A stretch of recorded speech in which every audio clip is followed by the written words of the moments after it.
దసరా ఉత్సవాల్లో రావణ సంహారం ప్రత్యేకం. దేశవ్యాప్తంగా దసరాకు రావణ వధ కార్యక్రమాన్ని నిర్వహిస్తుంటారు. దసరా రోజునే శ్రీరాముడు లంకపై దండెత్తి యుద్ధంలో రావణుడిని అంతం చేశాడని చరిత్ర. పురాణాలు కూడా ఇదే చెప్తున్నాయి.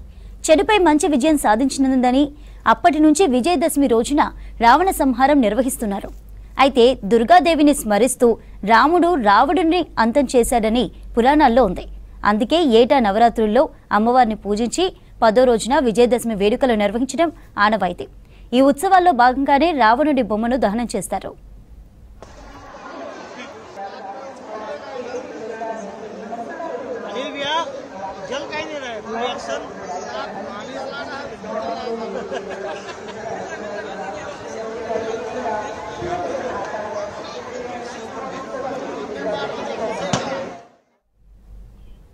ఇవాళ దసరా సందర్భంగా దాదాపు అన్ని రాష్ట్రాల్లో రావణ వధ కార్యక్రమాన్ని నిర్వహిస్తున్నారు. బీహార్ పాట్నాలో రావణ సంహారం కార్యక్రమం ఘనంగా జరిగింది. భారీ రావణుడి విగ్రహాన్ని ఏర్పాటు చేసి సంహరించారు భక్తులు. ఓ భక్తులు రాముడి అలంకరణలో బాణం వేసి రావణుడిని వధించారు.